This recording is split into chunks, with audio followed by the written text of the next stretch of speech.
گھوم پھر کر یہ بصرہ گیا، شام گیا، مصر گیا، ان 3 بڑے شہروں نے جا جا کر ہر شہر سے 10-10 ہزار کی فوج تیار کی، اور تیار کر کے زمانہ حج میں، حج کے زمانے میں مدینے کا اس نے رخ کیا، اور آنے والوں کو حاجیوں کا احرام بنوا دیا، اور اس احرام میں خنجر، نیزے، تلوار چھپا کر یہ لوگ ایسے وقت میں مدینہ داخل ہوئے جب مدینے سے بڑے بڑے اجلہ کبار صحابہ حج کرنے کے لیے مکہ جا چکے تھے۔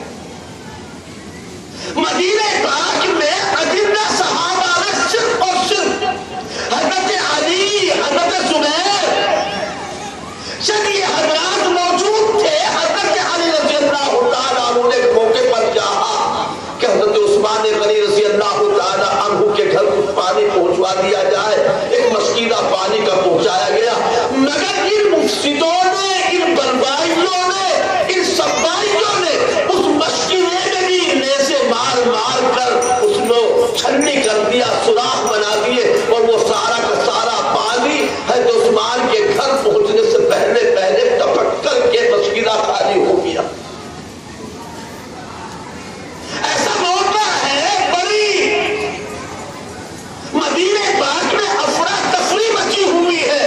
کتابوں میں لکھا ہے، نبراس شرح عقائد کتاب ہے، اس کی شرح کا نام ہے نبراس، اس میں لکھا ہے فَأَرَادَ عَلِيٌّ وَالزُّبَيْرُ أَن يُقَاتِلُوهُمْ فَنَهَاهُمْ عثمان وَقَالَ مَا لِي أَدْعُوكُمْ إِلَى النَّجَاةِ وَتَدْعُونَنِي إِلَى النَّارِ۔ حضرت علی نے چاہا، حضرت زبیر نے چاہا کہ ان بدوائیوں کے خلاف ہم لڑائی لڑیں، ان کے ساتھ قتل و قتال کریں، مگر حضرت عثمان رضی اللہ تعالیٰ عنہ نے یہ کہہ کر کے منع کر دیا کہ میں نہیں چاہتا شہر رسول میں مسلمانوں کا خون بہایا جائے، اور آپ نے انکار فرما دیا۔ حضرت علی رضی اللہ تعالیٰ عنہ نے اپنے دونوں بیٹے حضرت حسن، جن کا نام کوئی نہیں لیتا، حالانکہ وہ بھی نواسہ رسول ہیں، لے دے کر حضرت حسین کا نام دیا جاتا ہے۔ حضرت حسن رضی اللہ تعالیٰ عنہ کا نام اس لیے لیا جاتا کہ انہوں نے صلح کر لی تھی حضرت معاویہ رضی اللہ تعالیٰ عنہ سے۔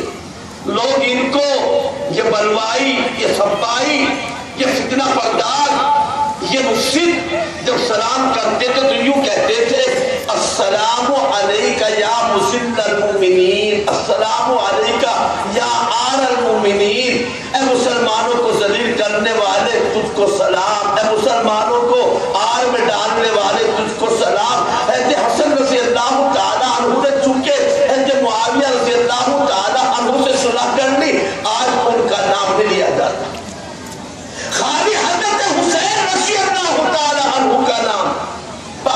وہ ایک الگ مستقل موضوع ہے جس کے بیان کرنے کا یہ موقع نہیں ہے۔ حضرت عثمان رضی اللہ تعالیٰ عنہ ایک دن اپنے بالا خانے پر تشریف لائے جب سبائیوں کا محاصرہ تھا اور دارالخلافہ کو چاروں طرف سے گھیر رکھا تھا، اور حضرت عثمان غنی رضی اللہ تعالیٰ عنہ کا پانی بھی بند کر دیا گیا تھا۔ مسجد نبوی میں نماز پڑھنے کے لیے یہ خلیفہ وقت خلیفۃ المسلمین مسجد نبی میں نماز پڑھنے کے لیے بھی نہیں جا سکتا تھا، اپنے گھر میں محصور ہے، چاروں طرف بلوائیوں کا قبضہ ہے، اجلہ بڑے بڑے صحابہ حج کرنے کے لیے مکہ پہنچ چکے ہیں۔ حضرت علی رضی اللہ تعالیٰ عنہ نے اپنے بیٹے حضرت حسن، اپنے بیٹے حضرت حسین، اپنے غلام قمبر، ان کو ڈیوٹی پر لگا دیا، حضرت عثمان رضی اللہ تعالیٰ عنہ کے دروازے پر کھڑا کر دیا، یہاں نگرانی کرو، تم شہید ہو جانا، لیکن حضرت عثمان غنی رضی اللہ تعالیٰ عنہ کو کوئی عزت نہ پہنچنے پائے۔ لیکن یہ بلوائی تو ٹھانے ہوئے تھے، انہوں نے حملہ کیا، دروازے پر پہنچے، دیکھا کہ یہاں تو حضرت حسن موجود ہے، حضرت حسین موجود ہے، حضرت علی کے غلام قمبر موجود ہے، وہاں تو ہمت نہ ہوئی، مکان کی پیچھے کی دیوار سے، اپنی دیوار سے، پچھواڑے سے یہ سبائی لوگ، یہ فتنہ پرداز مکان کے اندر داخل ہوئے۔ حضرت عثمان رضی اللہ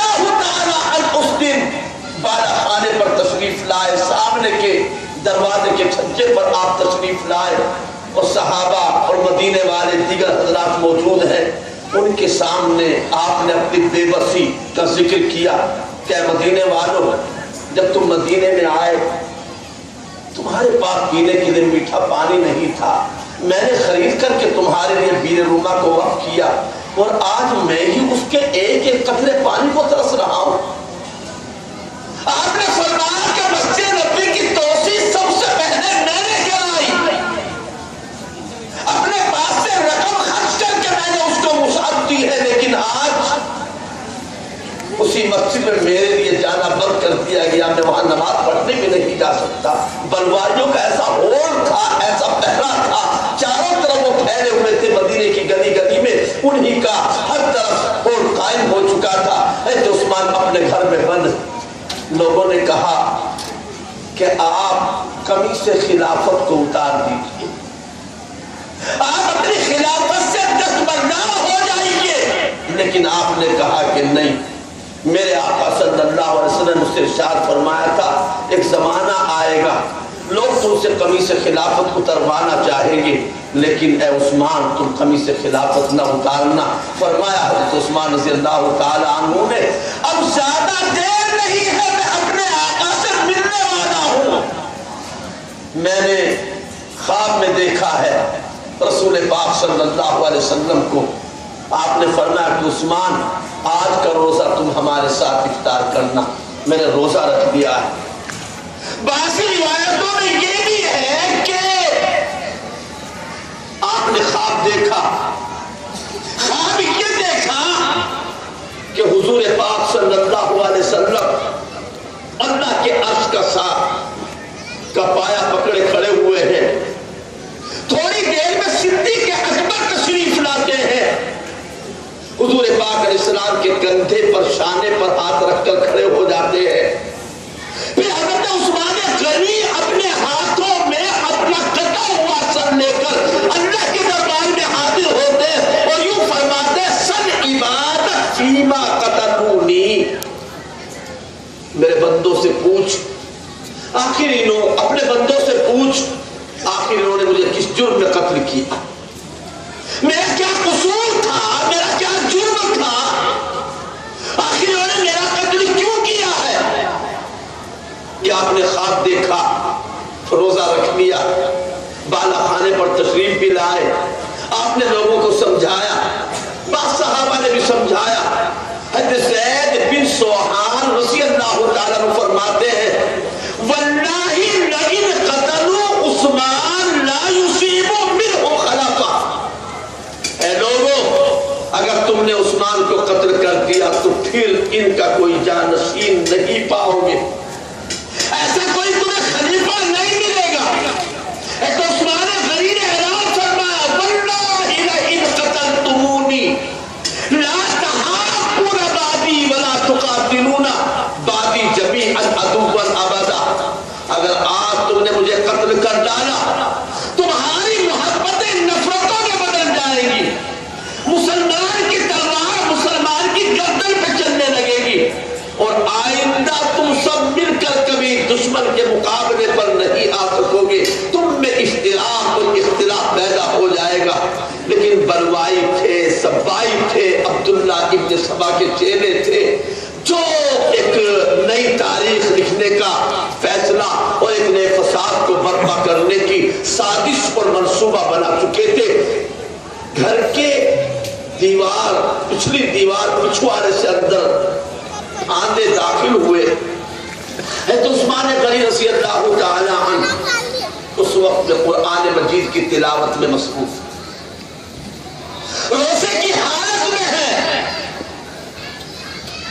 انہوں نے جا کر کے حضرت عثمان رضی اللہ تعالی عنہ پر حملہ کیا، داڑھی پکڑی، آپ کی بیوی حضرت نائلہ رضی اللہ تعالی عنہ مزاحم ہوئی، بیچ میں روکا ٹوکی کی، انہوں نے حضرت عثمان رضی اللہ تعالیٰ عنہ کی بیوی حضرت نائلہ پر بھی حملہ کر دیا، جس سے کہ حضرت نائلہ رضی اللہ تعالیٰ عنہ کی ہاتھوں کی انگلیاں کٹ کٹ کر زمین پر گر گئی۔ حضرت عثمان سے دیکھا نہ گیا تو آپ نے فرمایا اللہ قطعک اللہ یدیک ورجلیک، اللہ تمہارے ہاتھوں کو کاٹے، اللہ تمہارے پیروں کو کاٹے۔ کاٹے، اللہ تمہیں لنجا اور اپاہج بنا دے۔ اس کے بعد تاریخ کی کتابوں میں لکھا ہے کہ جس طرح کسی بکرے یا مینڈھے کو زمین پر گرا کر ذبح کیا جاتا ہے، اس طرح حضرت عثمان رضی اللہ تعالی عنہ کو گدی کے بل لٹا کر فخنقہ ثم ذبحہ، پہلے گلا گھونٹا گیا، گدی کے بل آپ کو ذبح کر دیا گیا۔ وارے خون عثمان، وارے شہادت حسین، اس شہید اعظم کا، اس شہید مظلوم کے خون کا قطرہ اگر گرا تو کہاں گرا؟ دنیا کے خون کے قطرے شہیدوں کی زمین پر گرے ہیں، لیکن حضرت عثمان غنی رضی اللہ تعالی عنہ کے خون کے قطرے قرآن مجید کی آیت فَسَيَكْفِيكَهُمُ اللَّهُ وَهُوَ السَّمِيعُ الْعَلِيمُ اس کے اوپر گرے۔ قرآن گواہ ہے حضرت عثمان رضی اللہ تعالی عنہ کی شہادت کا۔ قرآن گواہ کوئی نہیں تھا، بیوی تھی، چیخ و پکار کی کوئی آنے والا نہیں تھا۔ مکان کی چھت پر جا کر کے حضرت نائلہ رضی اللہ تعالی عنہ نے اعلان کیا کہ خلیفہ شہید کر دیے گئے، مسلمانوں کے خلیفہ کو قتل کر دیا گیا۔ کئی دن تک حضرت عثمان رضی اللہ عنہ کی لاش آپ کے بدن لاشا بے گور و کفن یوں ہی پڑا رہا۔ جنت البقیع میں آپ کی قبر بھی نہیں بنوانے دی گئی۔ جنت البقیع کے برابر میں پیشے کوکب کے نام سے ایک وادی، ایک جگہ ہے، جو عثمان رضی اللہ تعالیٰ عنہ کو وہاں پر دفن کیا گیا۔ آپ کی شہادت اتنی عظیم شہادت، حضرت شاہ ولی اللہ محدث دہلوی رحمت اللہ علیہ اپنی کتاب ادارۃ الشفا میں لکھتے ہیں کہ بعد شہادت عثمان برکات نبوت مختفی شدن۔ عثمان کی شہادت کے بعد نبوت کی برکتیں ساری کی ساری ختم ہو گئی۔ حضرت ابو ہریرہ رضی اللہ تعالیٰ عنہ فرماتے ہیں وَلِلنَّاسِ حَمٌّ وَلِيَ الْيَوْمُ حَمَّانِ فَقْتُ الْجِرَابِ وَقَتْلُ الشَّيْخِ عثمان۔ حضرت ابو ہریرہ فرماتے ہیں کہ زمان رسول سے میری کمر پر ایک زنبیر پڑی رہتی تھی، ایک طرح کی جھولی پڑی رہتی تھی، اس میں کچھ کھجوریں تھی، میں ہمیشہ اسے نکال کر کے کھایا کرتا تھا، کبھی بھی اس میں کھجوریں کم نہیں ہوئی، ایسی برکت اس جھولی میں اور اس زنبیر کے اندر لگی ہوئی تھی، اس جراب کے اندر۔ لیکن جب حضرت عثمان رضی اللہ تعالی عنہ کو شہید کر دیا گیا، لوگوں کو تو ایک غم ہے ولی اليوم حمانے، اور مجھے دو غم ہے، ایک تو حضرت عثمان رضی اللہ تعالی عنہ کی شہادت کا، اور دوسرے اپنی تھیلی کی برکتوں کے ختم ہونے کا۔ حضرت علی رضی اللہ تعالی عنہ کا بیان ہے وَاللَّهِ لَقَدْ تَشَهَّدْنِي يَوْمَ قُتِلَ عثمان، جس دن عثمان کو شہید کیا گیا میری تو عقل چکرا گئی، عقل میری کھو گئی۔ لوگوں نے بیان کیا کہ آج حضرت حسن رضی اللہ تعالی عنہ نے اپنے خطبے میں، اپنی تقریر میں اپنا ایک خواب بیان کیا ہے۔ خواب یہ بیان کیا ہے کہ حضرت عثمان رضی اللہ تعالی عنہ اپنا کٹا ہوا سر لے کر اللہ کے دربار میں حاضر ہوئے تو آسمان سے دو پرنانے خون کے بہا دیے گئے۔ کس نے جا کر حضرت علی رضی اللہ تعالی عنہ سے بتلایا کہ آپ کے بیٹے حضرت حسن رضی اللہ تعالی عنہ اس طرح کا خواب بیان فرما رہے؟ تو آپ نے فرمایا اگر وہ اس طرح کا خواب بیان کر رہے یہ ہو کر کے رہے گا۔ چنانچہ جنگ جمل، جنگ صفین، 35,000 مسلمان آپس میں ایک دوسرے پر تلوار چلی اور شہید ہو گئے۔ میرے محترم بزرگوں، شہادت رونے کی چیز نہیں، شہادت سوگ بجانے کی چیز نہیں، شہادت وہ ہے جس کی اللہ والوں نے تمنا کی ہے۔ شہادت ہے مطلوب و مقصود مومن، نہ تخت سکندر نہ کشور کشائی، شہادت ایک نئی زندگی، شہادت ایک دائمی زندگی ہے، شہادت ایک تازگی ہے۔ شہادت کا فلسفہ بڑا عظیم ہے کہ عثمان رضی اللہ تعالی عنہ کی شہادت اور دیگر شہداء اسلام کی شہادت محرم کے مہینے میں خالی صرف حضرت حسین رضی اللہ تعالی عنہ ہی کی شہادت بیان دیگر شہداء اسلام کی شہادتوں پر دین اسلام کی تاریخ کا کوئی بھی صفحہ ایسا نہیں ہے کہ شہید کے خون سے وہ رنگین نہ ہو. پوری اسلامی تاریخ شہداء اسلام کے خون سے لالہدار ہے، اور بڑے بڑے نے، اللہ والوں نے دین اسلام کی آبیاری اپنے خون سے کی ہے اور جام شہادت انہوں نے نوش کیا ہے، انہوں نے قربانیاں دی ہے. لیکن آج دنیا میں کچھ ایسا پروپیگنڈا، ایک ایسا تاثر دیا جا رہا ہے کہ دین اسلام نے لے دے کر ایک شہید ہے حضرت حسین رضی اللہ تعالی عنہ.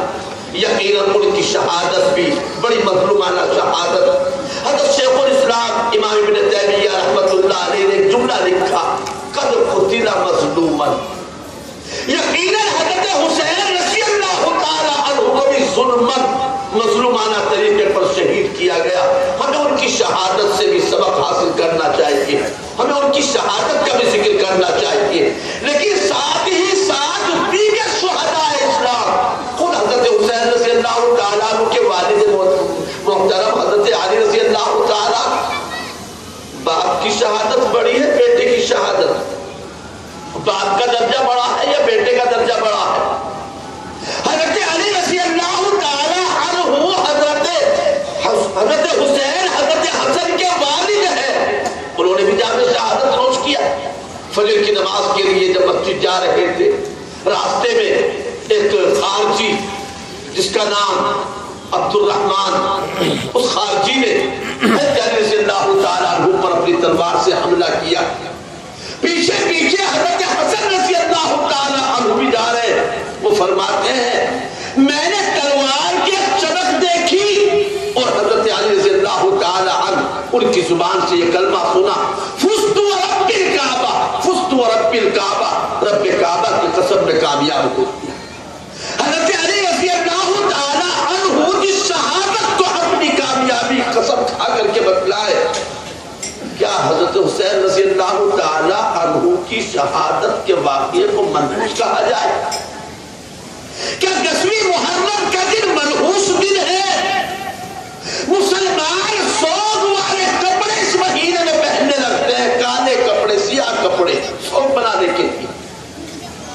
کیا شہادت سوگ منانے کی چیز ہے جس کی تمنا آقا صلی اللہ علیہ وسلم نے کی ہے؟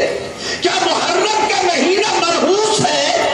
اللہ پاک تو قرآن مجید میں ارشاد فرماتے ہیں ان عدت الشہور عند اللہ 12 شہرا فی کتاب اللہ یوم خلق السماوات والارض منها 4 حرم. اللہ ہی پاک نے یہ مہینے بنائے، 12 مہینے بنائے. ان 12 مہینوں میں 4 مہینے بڑے محترم بنائے، جن میں سے ایک مہینہ محرم الحرام کا مہینہ بھی ہے جس کی 10ویں تاریخ کی بڑی فضیلت ہے. اس لیے نہیں کہ اس دن حضرت حسین رضی اللہ تعالیٰ عنہ نے کربلا کے میدان میں جام شہادت نوش کیا، بلکہ محرم کی 10ویں تاریخ کو حضرت سیدنا آدم علیہ السلام سے لے کر حضور پاک صلی اللہ علیہ وسلم تک بہت سارے نبیوں کے واقعات کی روشنی میں ہمیشہ سے محترم رہی ہے، قابل عظمت رہی ہے، لائق عزت رہی ہے. ہم جانتے ہیں 10ویں محرم کو تو صرف اس لیے جانتے ہیں کہ اس 10ویں تاریخ کو کربلا میں